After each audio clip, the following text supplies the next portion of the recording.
Hello guys, welcome back. और ये हमारा फाइनल और लास्ट चैप्टर है कॉस्ट अकाउंटिंग का 13। Cost accounting B com second year, chapter 13 miscellaneous. तो इसमें हम लोग वही सब बातें पढ़ने वाले हैं। What is budget technique. ये कानपुर 2009 में क्वेश्चन आया था, व्हाट इज़ बजट टेक्निक्यू। और या फिर 2011 में सेम क्वेश्चन आया था, write a short note on budget technique. तो बजट टेक्निक्यूज क्या होते हैं इसके बारे में हम लोग बचपन से ही पढ़ते आ रहे हैं, पर स्टिल हम लोग अभी फिर से दोबारा पढ़ेंगे। हाँ, कोई बहस नहीं। Budget techniques is a technique which assist the management in allocation of responsibilities and authority to aid in making estimates of plan for future।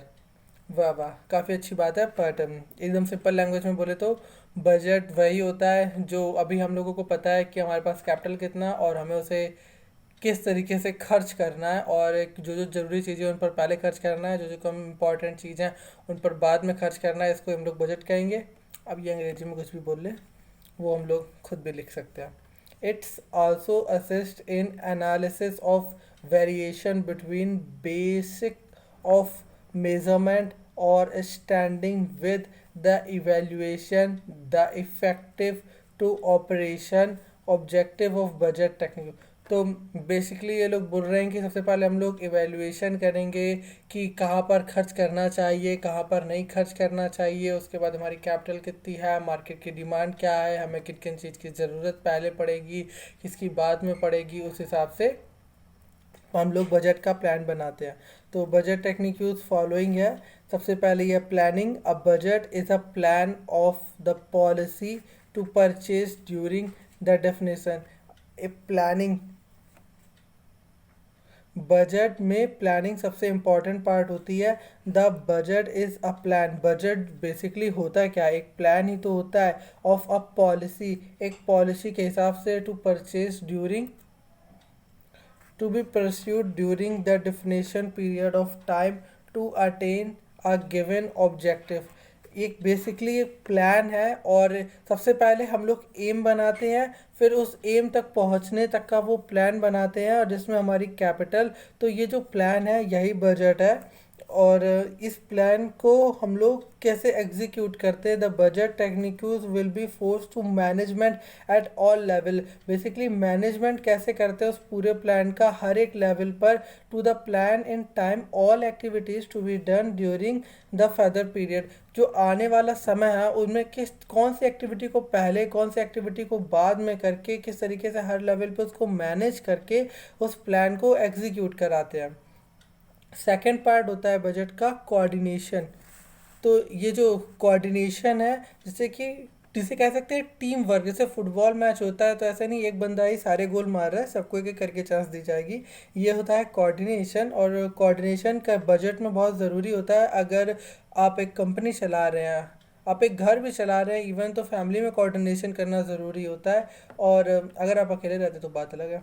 तो coordination, budget technique use coordination the various activity of firm and secures cooperation of all considered so that the common objective of firm may be successfully achieved। जो firm का objective है वो successfully achieve हो पाए, इस वजह से बाकी के जो फर्म के लोग हैं वो कोऑपरेट करते हैं। और इस कोऑपरेट किस पर करते हैं, ये जो प्लान बनाया था इस पर वो फर्म के लोग कोऑपरेट करते हैं, और इसको हम लोग बोलते हैं कोऑर्डिनेशन। थर्ड पार्ट है बजट का control. The budget techniques make control possible by continuous comparison of actual performance with that budget so as to report the various form of budget to manage and collective action। Control कर पाते हैं हम काफ़ी सारी चीज़ों को, actual performance को। कोई भी चीज़ हमारे कंट्रोल से बाहर चली जाए तो फिर बजट का प्लान गड़बड़ा जाता है, क्योंकि अगर बाहर चली गई तो कोऑर्डिनेशन ख़राब हो जाएगा, कोऑर्डिनेशन ख़राब हो जाएगा तो प्लान सही से एग्जीक्यूट नहीं होगा, और हम लोगों ने जो एम किया था वो उस एम तक हम लोग सही से नहीं पहुंच पाएंगे कि जहां तक हम लोगों को जाना है।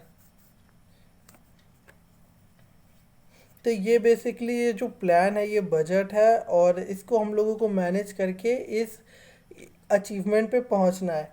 तो इसके लिए हम लोगों को बस तीन चीज़ें करनी होती है। सबसे पहले तो प्लान करना होता है, उसके बाद किसको क्या काम करना है ये तय करना होता है, कोऑर्डिनेट करना होता है, और उसके बाद हर एक काम को कंट्रोल वे में करना होता है। जैसे कि फुटबॉल मैच में एक ही बंदा सारे गोल नहीं मार सकता, तो ऐसे ही कोऑर्डिनेशन करना होता है, दूसरे सामने वाले को भी चांस देना होता है, और अपना जो रोल होता है वो एक सीमित करना होता है, जिससे प्लान सही से एग्जीक्यूट हो पाए।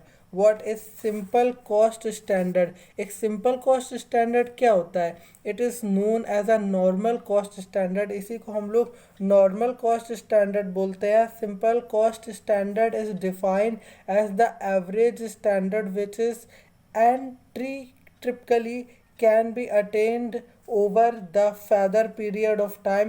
जिसे हम लोग अचीव कर पाए एक फर्दर पीरियड ऑफ टाइम के बाद, उसको ही बोलते हैं सिंपल कॉस्ट स्टैंडर्ड। और इट इज़, इसको हम लोग बोलते हैं नॉर्मल कॉस्ट स्टैंडर्ड भी बोल सकते हैं।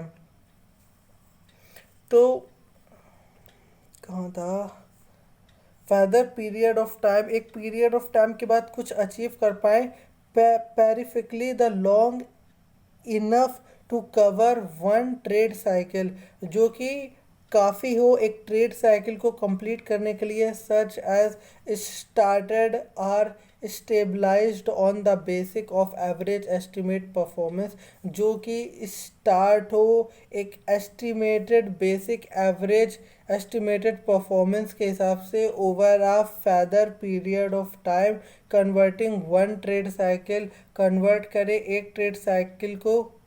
It is difficult to follow simple cost standard, हो सकता है बहुत कठिन हो जाए एक सिंपल कॉस्ट स्टैंडर्ड को फॉलो करना in practicals, as it is not possible to forecast the performance, क्योंकि ये परफॉर्मेंस को इफ़ेक्ट करेगा, और कॉस्टिंग हम लोग एस्टिमेट के आधार पर करते हैं, और इसीलिए इसको एक सिंपल से कॉस्ट शीट को, कॉस्ट स्टैंडर्ड को फॉलो करना हो सकता है बहुत कठिन हो जाए। With a responsibility degree of accuracy, इसीलिए ये काफ़ी रिस्पॉन्सिबिलिटी का काम है जो कि करा जाता है। Degree to accuracy for a long period of time, काफ़ी लंबे समय के लिए। That is why this standard may not be use drive for the purpose of cost control, इसीलिए इस स्टैंडर्ड को ज़्यादातर यूज़ नहीं करते हैं कॉस्ट कंट्रोल के लिए। So thank you.